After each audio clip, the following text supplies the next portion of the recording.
આજ બેહીને મોટી મોટી વાતો કરીને કાલ જઈને ગામમાં કોકના ગાળિયા જ કરવા હે, ગલ્લે બેઠા બેઠા પા વાતું કરે.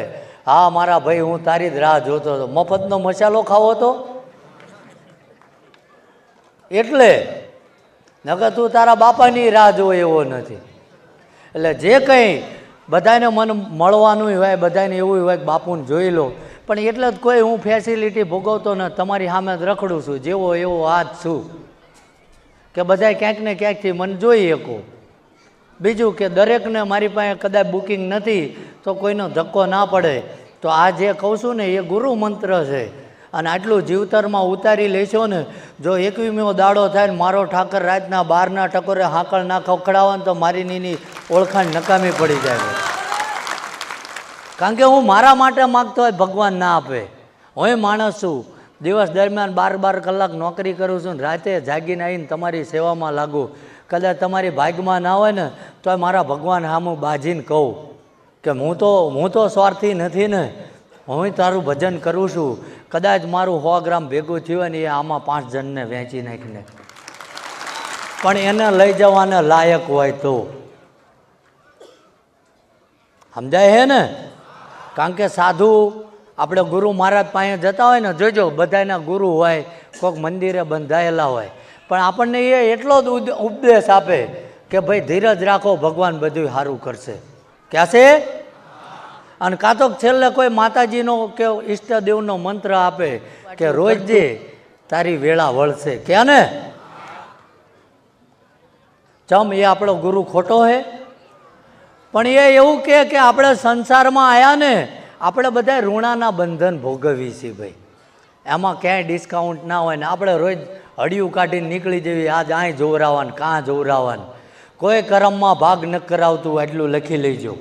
કર્મમાં ભાગ કરવો હોય ને તો સારા કર્મ કરવા પડે તો પરમાત્મા ભાગ કરે, નકર નહીં.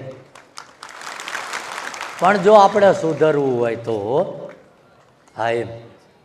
કારણ કે આપણે એને બનાવવા ના નીકળતા જેને દુનિયા બનાવી છે. એને બધી ખબર છે કે તમે અંદરથી કેવા છો, કેટલા ગામના ગાળિયા કર્યા છે, કેટલાના બૂસ નાખ્યા છે, ને કેટલાને તેમ રોજ ઘરે ધક્કે ખવડાવો છો, પૈસા ન આપવાના થાય એ કરી લેજો. આ એ બધું નડે. હરામનું ખાવાનું બંધ કરો, પરમાત્મા રાજી છે. અને બાકી સાચી વૃત્તિ લઈને આજ 1 કરોડ ગુના હોય, આ ભૂમિકા એટલી પવિત્ર છે કે જગ્યામાં તમારા પાપનું બસકું મૂકી દો. અને જો મેં સાચું એનું સ્મરણ કર્યું હોય છે, રાત દાડો એનું ભજન કર્યું હોય છે, તો આજ લગીને તમને કોઈ કહેવાવાળો મળે કે ના મળે, મને કોઈ સુખના વાર્તા નથી ને કોઈ દુઃખનો મને ગમ નથી. પણ હું પરમાત્માને એક જ કહું છું કે તું જે મને મળ્યો ને એ મારો ગર્વ છે, અને એમાં મારી પોતાની જાત ઘસી નાખવી છે. જો કદાચ તમારા કિસ્મતમાં ના હોય અને મારી જોડીમાં તપ ભેગું થયું, મારા ઠાકરને કહું છું તમારા ભાગમાં ના હોય તમને આપી દે. છતાંય આપણે પાછી પારકી પંચાયત કરવી. બાપુ ઉપર શું કરે છે? હમણાં મેં કીધું એ તો નહીં કરતો હોય. અમને અમારી જવાબદારીનું ભાન છે. અમે જ છીએ બધાય, રાંધવાવાળા એમે છીએ. તમે આ બધો ગંધવેડો કરશો ને, અમુક તો ગોદડા અમને કાલ ત્યાં આગળ ગટર આગળથી મળશે. આટલા બધા ભક્તિ ભાવ ભક્તિવાળા આવે છે અહીં આગળ. બધાને લાગુ પડે, બહેનો નહીં તે આ નાના નાના બાળકોના ડાયપરો આ બધી તમે સંડાસમાં નાખીને જતા રહો. આ વ્યાજબી વસ્તુ છે? આ અમે બધા જાતે સાફ કરવી. એક દાડો કરજો, અહીંયા જજો. આટલી બધી ખુલ્લી જગ્યા છે, નાખી દો ને. અહીંયા કમસે કમ મદદરૂપ ના થાવ તો કંદડવા શું કામ આવો છો? કે ખોટું બોલું છું? અને 50% આપણને શું નડે એ ખબર છે? 50% નડતર બોલો અહીં બેઠા બેઠા ઓછું કરી દો. મંજૂર છે એ રસ્તે હાલવાની?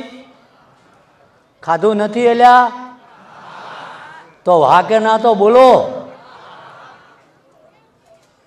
50% નડતર અહીં જતું રહે.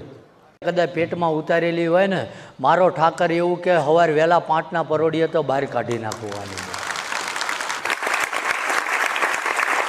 કારણ કે એ સમય હતો, ગણતરીના માણસો આવતા હતા 100-200, તો હું બધાને મળી એકતો હતો અને બધાને જોઈ એકતો હતો. હવે બધી સંખ્યા હજારોમાં જતી રહી. ક્યાં જવું મારે? કારણ કે હું નોકરી ધંધો કરું છું, નોકરી પતાવી આખો દિવસ તમારી વાંહે. કોઈ એવું કે બાપુ હોઈ જાય એવું પાડ્યું, અમુક બબે દીથી અહીં પડાવ નાખ્યા, એવું ના માનતા પાછા. એમને કાલ જતું રહેવાનું, બહુ રોકાવાનું નહીં પાછું.